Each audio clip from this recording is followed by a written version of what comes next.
Vamos então ouvir nosso irmão Bruno Calderaro com o tema Finados na Visão Espírita.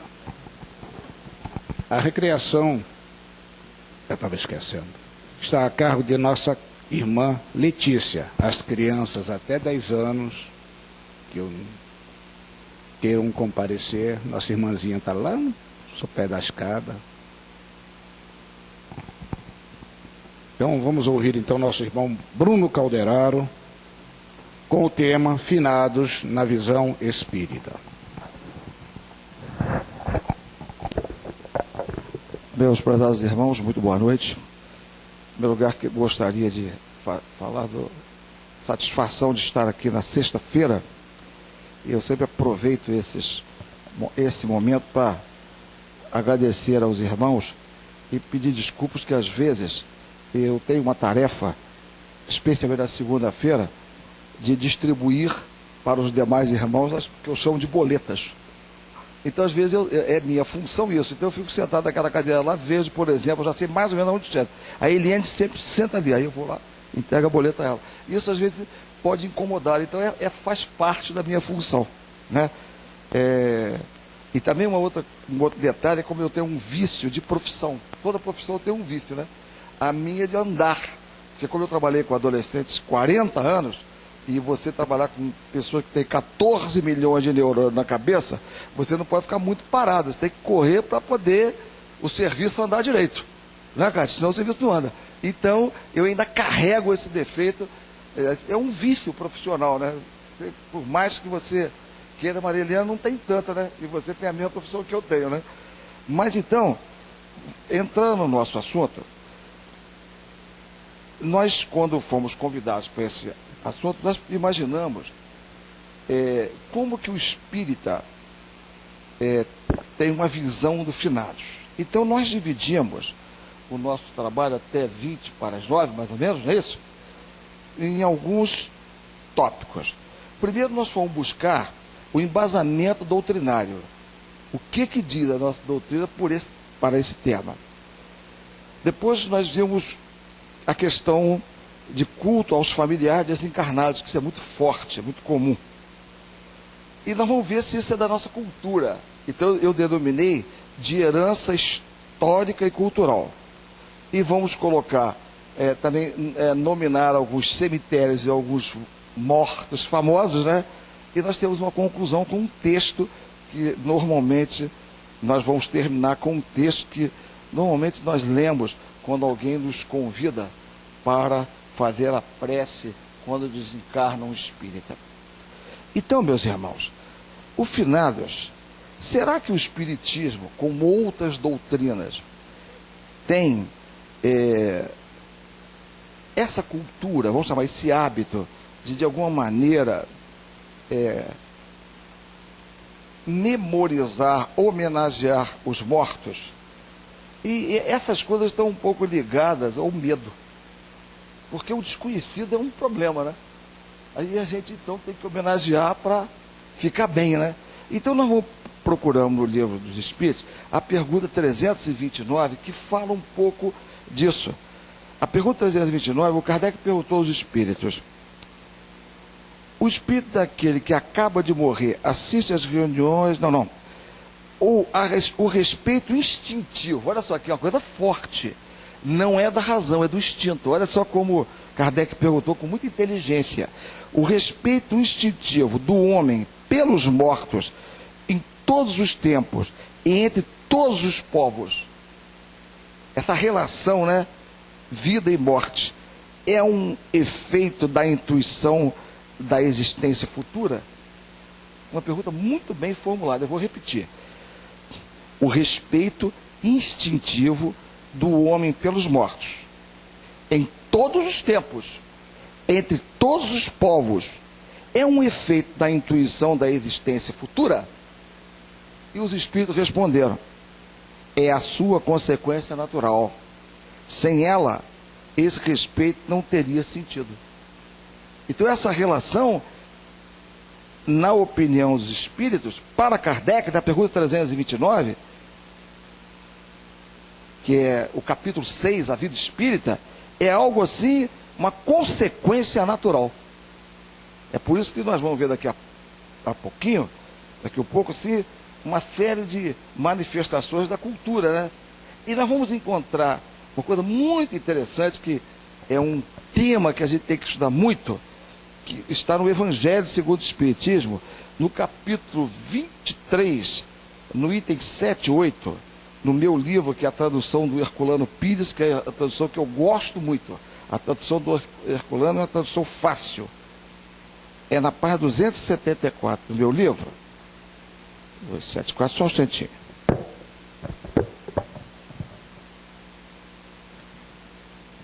Nós vamos encontrar um assunto muito interessante a esse respeito. Aqui está. No capítulo 23, itens 7 e 8, do Evangelho segundo o Espiritismo, Kardec, Jesus fala através do Evangelho de Lucas, em 9, no capítulo 9, versículos 59 e 60, um tema em que é denominado: deixai os mortos enterrar os seus mortos. Olha o que diz o texto. E a outro disse Jesus: segue-me. E ele lhe disse: Senhor, permita-te que vá eu primeiro enterrar meu pai. E Jesus respondeu: deixais que os mortos enterrem os seus mortos, e tu vai anunciar o reino de Deus. Não só Lucas, mas Mateus também, eles falam dessa passagem do Evangelho de Jesus. Então, à primeira vista, dá a impressão que Jesus achava que a gente podia deixar os cadáveres de lado.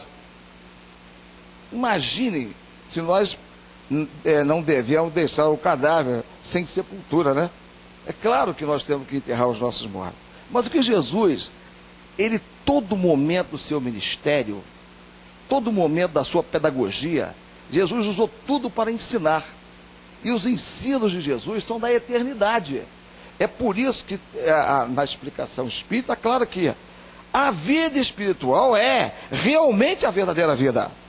A vida normal do espírito, sua existência terrena é transitória e passageira, uma espécie de morte, se comparada ao esplendor e atividade da vida espiritual. Por isso que Jesus, então, deixa bem claro essa valorização. Nós temos que valorizar a vida espiritual, a nossa eternidade. Aqui nós estamos apenas de passagem. Portanto, temos que aproveitar bem esse tempo. E o que é aproveitar bem esse tempo? Dá um sentido à reencarnação. É por isso que o Espiritismo também se preocupa com o autoconhecimento. Nós nos conhecermos. Então Jesus faz um divisor de águas entre a importância passageira da vida terrena e a importância grandiosa da vida espiritual. É secundário. Deixemos que os mortos enterrem seus mortos. Eu fui buscar num filósofo jesuíta, portanto católico, um francês chamado Teilhard de Chardin. Ele tem uma frase, o Teilhard de Chardin, sobre esse assunto que esgota. E ele diz, Teilhard de Chardin, que era um filósofo com grande espiritualidade. Era um jesuíta que até, de alguma maneira, não era muito comum entre os jesuítas, porque os jesuítas, eles são altamente hierarquizados, né? Inácio de Loyola era um militar que cria dentro da Igreja Católica, como os irmãos sabem, na Igreja Católica você tem dois grandes divisores, né? O padre secular e o padre de ordem. O Inácio de Loyola criou a ordem religiosa dos inacianos, né? A Companhia de Jesus, que era uma companhia militar, olha o nome, Companhia de Jesus. Nós vemos que os militares, está vendo meu irmão Vidal, que a companhia, o 11º Batalhão, é uma companhia militar. Então tem uma hierarquia. O Inácio de Loyola tinha esse pensamento. Os jesuítas são muito hierarquizados verticalmente. E vai nascer e vai se tornar jesuíta, um padre chamado Teilhard de Chardin, que tem um pensamento que se encaixa perfeitamente a isso. Querem ver? Diz Teilhard de Chardin: não somos corpos habitando um espírito nesse mundo. Somos espíritos habitando momentaneamente um corpo em busca da eternidade. Então está de acordo com a frase deixada, a mensagem que Lucas capta no Evangelho. Porque o que nós temos que valorizar é o espírito. Não somos corpos habitando um espírito. Somos sim espíritos habitando momentaneamente um corpo em busca da eternidade. Nós agora mesmo conversávamos com a dona Dalva e ela falava, e eu conversava com ela sobre momentos que provavelmente nós tivemos outro corpo. Corpo feminino, corpo masculino. Imaginem se nós reencarnássemos apenas homem. Provavelmente nós não ia nunca saber a diferença, a sensibilidade de um espírito que habita naquela presente encarnação um corpo de mulher. Então realmente Teilhard de Chardin esgota, e Jesus, como sempre, vem trazer lições, e o capítulo 23, no item 7 e 8, deixa isso: deixais que os mortos enterrem os seus mortos. Isso não significa que nós não devemos, na nossa cultura, não devemos respeitar aqueles que desencarnaram. Querem ver? Tem um outro texto interessantíssimo que o Aldo me prestou, muito interessante, que é um texto feito por Kardec. Kardec, no dia 1º de novembro de 1868, na sede da Sociedade Parisiense de Estudos Espíritas, houve uma sessão dessa Sociedade Parisiense e que fizeram uma sessão anual comemorativa aos mortos. E Kardec faz um brilhante discurso, eu tenho aqui essa apostila, e entre outras coisas interessantes, Kardec afirma com a logicidade, que o Kardec ele tinha um discurso muito lógico, né? E ele afirma, entre outras coisas, que o Espiritismo é uma religião. Nesse discurso ele cita isso. Esse é um documento importante para nós espíritas, né? E isso foi publicado pelo Centro Espírita Leon Denis em 1979. E essa apostila é muito importante, que ela esgota um momento histórico. Então Kardec faz nessa apostila algumas afirmações interessantes. Então ele começa o seu discurso citando a mesma passagem que Lucas e Mateus falam: onde quer que se encontre 2 ou 3 pessoas reunidas em meu nome, aí eu estarei com elas. Portanto, Jesus está presente aqui. Palavras de Jesus através de Mateus. Então, Kardec diz, numa reunião comemorativa aos mortos, no dia 1º de novembro de 1868, na cidade de Paris, na França, justamente na instituição denominada Sociedade Parisiense de Estudos Espíritas. E ele diz: caros irmãos e irmãs espíritas, estamos reunidos nesse dia consagrado pelo uso, olha essa expressão, a comemoração dos mortos, para dar aos nossos irmãos que deixaram a terra um testemunho particular de simpatia, para continuar as relações de afeição e de fraternidade que existiam entre eles e nós em vida. Portanto, o Kardec deixa bem claro que essa relação, de alguma maneira, continua. E a gente sabe perfeitamente que a pessoa não desencarna um ente querido quando ele é lembrado. O ente querido lembrado, ele está sempre presente na nossa vida, né? Agora, por outro lado, se nós comemorarmos os finados, nós vamos ver o seguinte: como que o espírita, qual é a nossa visão? Se por um lado nós temos túmulos suntuosos, velas, temos coroas, enfeite nos túmulos, e o espiritismo é uma religião que não tem ritual, nem sacramento, nem vela, nem flores. Como é que fica isso? Quer dizer, a contradição entre a cultura e a terceira revelação dada por Deus aos homens. Então nós vemos o seguinte: nesse dia, meus irmãos, como diz um cancioneiro popular, prece e nada mais.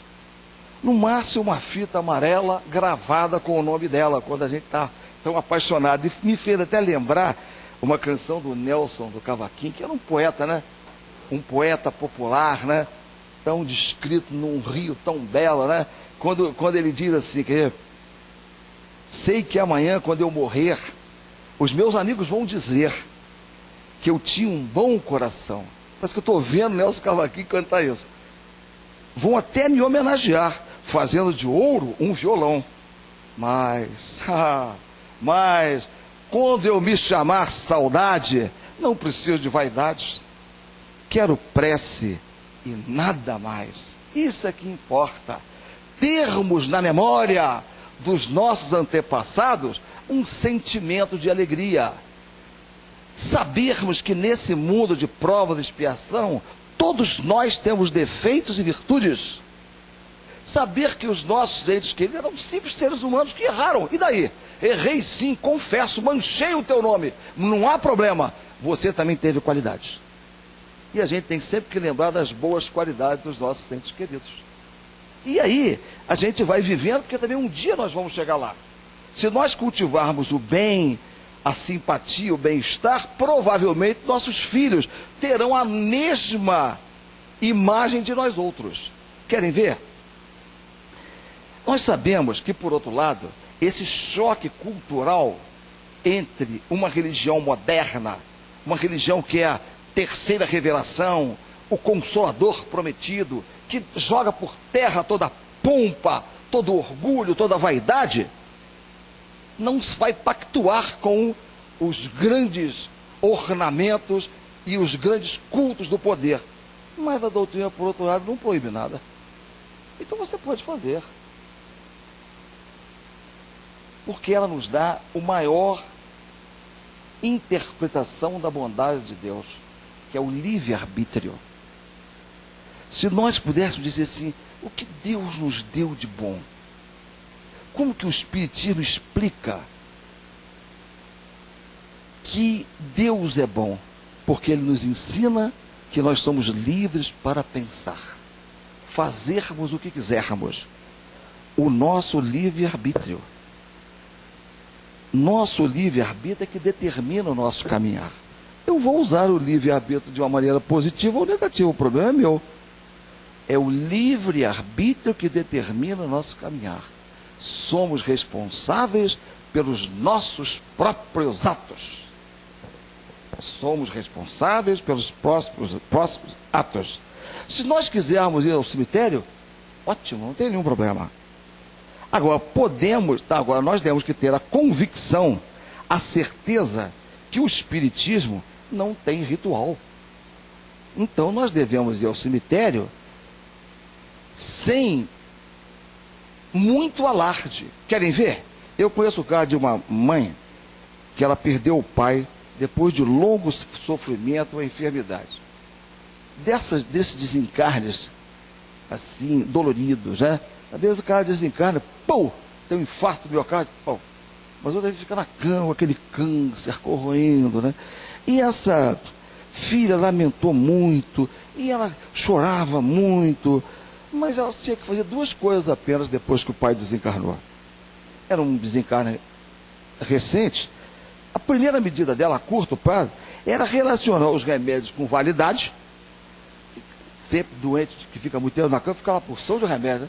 Remédio para pressão, remédio para isso, remédio para aquilo. Viu que tinha validade e doar para uma farmácia comunitária. Fazer o quê? Eu vou botar no caixão? Custa caro, beça o remédio, a indústria farmacêutica é muito rica. Então nós não podemos perder tempo, não. Não vai e vai ter, naturalmente, o aval lá da farmácia comunitária de um médico, de uma autoridade, para ver se o remédio está bom. E depois, por mais, não tem choro, não, orar pelo pai desencarnado. Eu sei também de um outro caso, de uma filha que ela ia ao cemitério visitar o túmulo do pai. tinha uma verdadeira adoração pelo pai. E essa moça se ajoelhava ante o túmulo, orava e conversava com o pai. Pois é, papai, você nem imagina como é que nós estamos vivendo. Olha, papai, bem que o senhor falava que ele não valia nada. Eu estava apaixonada. Quer dizer, ela não teve a grandeza de definir o afeto dela. E aí, associava a sua tristeza conjugal, a sua má escolha, no meio de uma porção de homem, ela escolheu o mal. E ela dizia: papai, o senhor me avisava tanto, papai, mas eu estava cega de paixão e acabei casando com aquela mala. Então, esse tipo de relação não interessa, não. Imagine, meus irmãos, do espírito desse pai, coitadinho. Como é que esse espírito vai ficar se ele ainda não se libertou realmente da esfera carnal? Vamos cuidar da nossa vida e vão pedir a Deus, nosso Pai, que cuide dos nossos desencarnados. Agora, não vão estabelecer uma relação simbiótica dessa natureza, porque não tem sentido. Nós temos que deixar que os mortos enterrem os seus mortos. Vamos trabalhar com tanta certeza com os nossos entes queridos, mas deixar que eles caminhem, que eles sigam a sua trajetória, e um dia, como dizem os católicos, no céu do céu com a minha mãe estarei. Eu diria assim, numa colônia espiritual bem legal, com a minha mãe estarei. Pronto. É a mesma coisa. Temos que deixar isso de lado. Não criar uma relação tão forte. Eu sei, por exemplo, os messiânicos, para concluir esse culto aos familiares desencarnados, que é uma da nossa cultura, eles cultuam muitos antepassados. E eles fazem aquele negócio de banana, né? Ikebana, né? Eles fazem aquilo, eles cultuam muito. Há uma relação fortíssima, né? Os messiânicos fazem muito isso. Eles fazem grandes homenagens, né?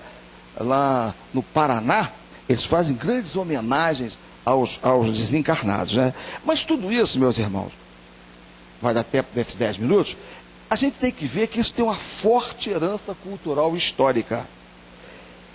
Homenagear os mortos é uma prática em todos os povos. Todos os povos. O Dr. Google me disse, e eu então fui lá, e isso é o seguinte, para os irmãos terem uma ideia, antes da chegada do colonizador europeu na América, os pré-colombianos, especialmente os astecas e maias, eles homenageavam os seus mortos. E não eram cristãos. Não temos notícia que eles eram cristãos, eles eram até por alguns povos politeístas pré-colombianos. Os egípcios, que na sua maior parte da civilização era politeísta, eles também homenageavam os seus mortos, cultuavam os seus mortos. E a Igreja Católica, quando ela vai se organizando, a partir do ano 998, os beneditinos fixaram o dia 2 de novembro para homenagear os mortos. Foi uma ideia dos beneditinos, essa 2 de novembro. No século I, os cristãos rezam pelos falecidos e visitam os túmulos. Esse hábito de visitar túmulo, veio do primeiro século da era cristã. Primeiro século. Esse hábito de visitar o túmulo, né? No século IV, a memória dos mortos era citada nas missas. No V, a Igreja Católica dedica um dia por ano para rezar pelos mortos. Já no século XI, já há uma bula papal obrigando a comunidade a dedicar-se um dia por ano para homenagear os mortos. E se é bula papal, não se discute, porque a Igreja Católica tem por ideia que o Papa é infalível. Ele é o representante de Deus. Uma bula papal, uma carta papal, tem para o católico um poder de uma lei mais do que uma lei humana, né? Uma lei divina, dado o Papa ser uma pessoa. Para o católico, não para os espíritas, né? Para o católico, ele ser infalível, né? Então, foi justamente no século XI que a Igreja Católica, através de uma ata papal, obriga os católicos a oficialmente cultivarem e homenagearem o dia de finados. Então, dadas essas informações históricas, a gente tem que relembrar o que nós devemos fazer, o que o espírita deve fazer. os espíritos atendem às preces daqueles que visitam os túmulos no dia 2 de novembro. Quer dizer, se nós formos a um túmulo no dia 2 de novembro, fizer uma prece delicada, atenciosa, quietinha, os entes queridos vão ouvir. Hoje mesmo eu faço uma proposta. Quando nós orarmos, no nosso momento de oração, nós devemos lembrar dos antepassados nossos, do nosso pai, da nossa mãe. Tudo com aquela suavidade que caracteriza o espírito. Sem choro e nem vela, sem muita suntuosidade. Que, aliás, os túmulos suntuosos caracterizam uma forma de exercício do poder.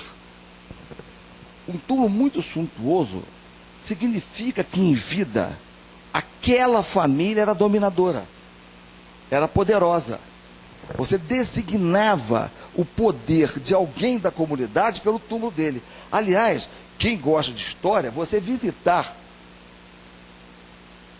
os cemitérios é uma beleza. Por exemplo, cemitério São João Batista. Ele está esgotado. Só interessa agora, a partir dos anos 80, mais ou menos, o cemitério Trilha do Céu. Então, se você fizer uma visita ao cemitério São João Batista, tem aquele cemitério atrás da prefeitura. Você vai ver ali que aqueles túmulos mais próximos são sempre de famílias com mais de 100 anos em Friburgo. As primeiras famílias. E ele está dividido em duas partes. Tem uma que foi do Santíssimo Sacramento, que em Friburgo é interessante. Como havia o cemitério dos alemães da Igreja Luterana, que veio para Friburgo em 1824, a gente podia até algum dia aprofundar isso um pouco mais, 1824, os católicos criaram o Santíssimo Sacramento. Que tem pessoas que não é católica, nós mesmo pagamos até hoje uma mensalidade lá. Então foi uma coisa interessante. Eles dividiram ali atrás da prefeitura um cemitério dentro de um cemitério. Tem um cemitério público, que é mantido pela prefeitura. E tem o cemitério do Santíssimo Sacramento, que é da comunidade católica. Em contrapartida ao cemitério dos alemães, que é o cemitério luterano. Em Friburgo tem essa característica. É muito interessante a gente saber disso. Então, você aprende muito. Se você vai a um cemitério sem aquele medo de achar que tem alma ali, né? A alma tem em todo lugar. Aqui está cheio de alma. Não tem perigo nenhum. Então, é interessante que você pode, nas cidades, você vai ver um primeiro lugar que a gente deve ir, fazer duas coisas. Ir na Igreja Católica e ver o registro das missas. Por quê? E dos batizados. Entre os portugueses, por exemplo, quando a criança nascia, quem fazia a certidão de batismo era o padre. Então, se você quer fazer uma pesquisa muito interessante, você vai procurar o livro de registro de batismo. Ou então aquele livro que tem lá no cemitério. Tinha um senhor aqui em Friburgo que ele conhecia de cabeça tudo. Ele trabalhou como administrador do cemitério, entrava prefeito, saía prefeito, ele ficava lá. Ele era terrível, ele fazia, por exemplo, ele chegava, eu queria ver da família assim, assim, assim. Ele dizia assim, está na quadra L, todo tal, ele sabia tudo de cabeça. E ele desencarnou também, deve estar lá na espiritualidade, provavelmente numa colônia, cuidando lá, né? Porque ele era uma autoridade geográfica em túmulos. E ele tinha maior intimidade com aquilo, não causava nenhum problema. Então, meus irmãos, um exemplo interessante que a gente tem que sempre relacionar o seguinte: túmulo suntuoso é sinal de poder. Que na verdade nós temos que lembrar da morte e vida severina, né? Queres o latifúndio? Esse é o latifúndio que te resta. 7 palmos de terra. Linda esse poema Morte e Vida Severina do Cabral Melo, né? Que é muito interessante isso. Quando o poder não existe na horizontal. Na horizontal nós somos todos iguais. Não tem conversa. Só existe na vertical, quando nós estamos em pé. Então, aqui em Friburgo, por exemplo, era tão interessante, o poder aqui em Friburgo teve um período que era dominado pelos alemães. A economia. Fábrica de rendas, fábrica Filó, ferragem Zaga, papapá. E os alemães também dominavam o pós-vida. Porque os cemitérios alemães hoje está popularizado, né?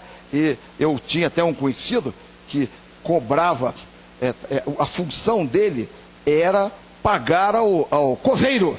E você vai lá nos cemitérios alemães, que é o cemitério da comunidade luterana, tem lá uns 5 ou 6, o Paulinho sabe melhor do que eu, uns 9 túmulos ali na frente, que aqueles túmulos eram tratados com o maior carinho. Deus me livre se alguém mexesse com aquilo, porque o seu índio não deixava, porque era o túmulo daqueles alemães que foram mortos oriundos da Primeira Guerra Mundial.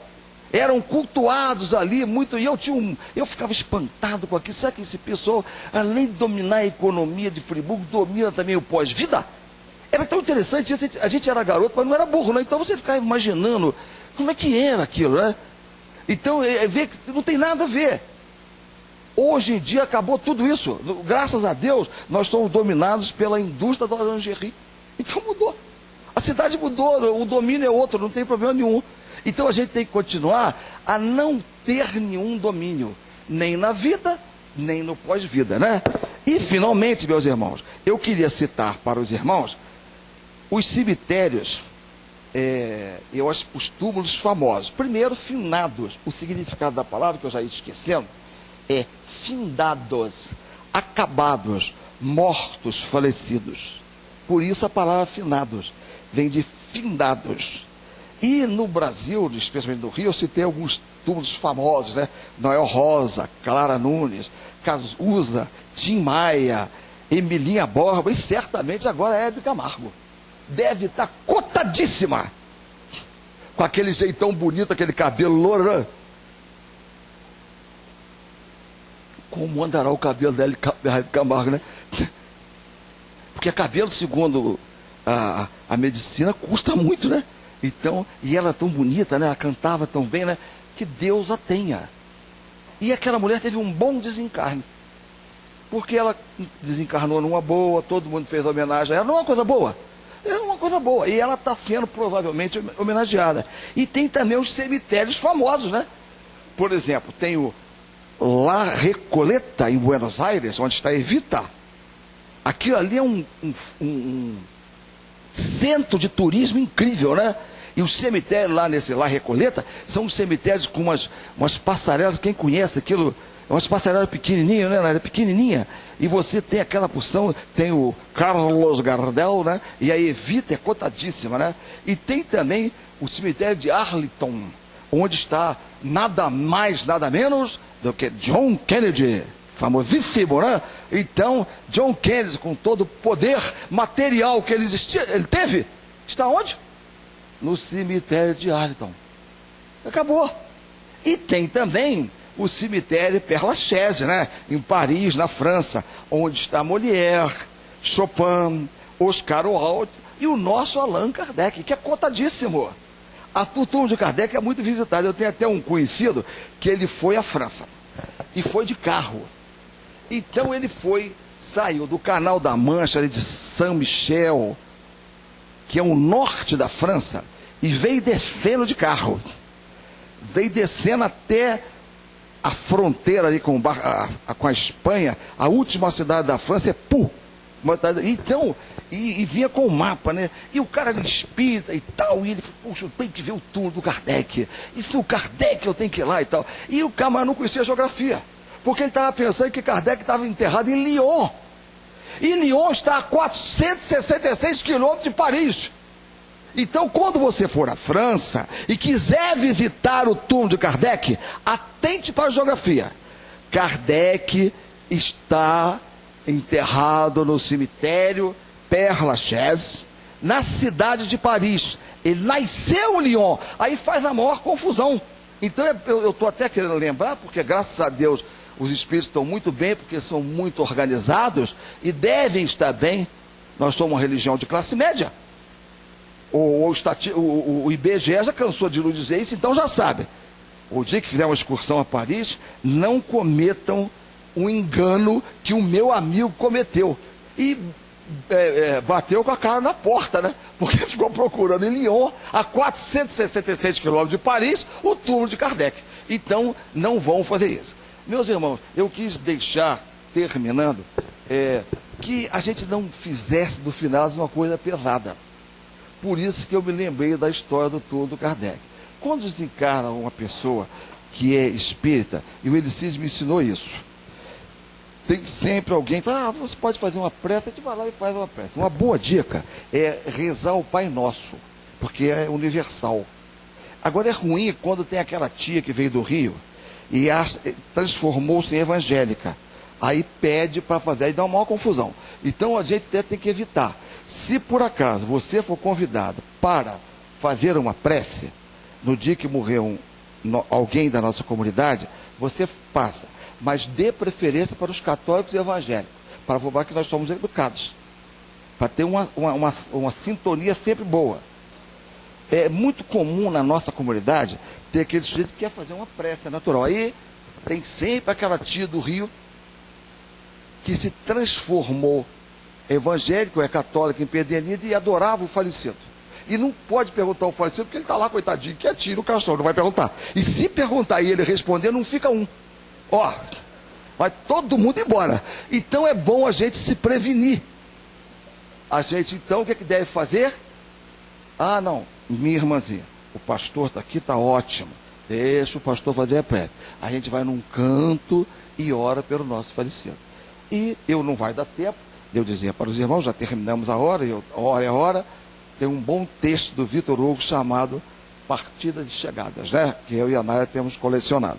Quando alguém aí desencarnar, pode falar com a gente, que a gente vai lá e reza. Muita paz para todos.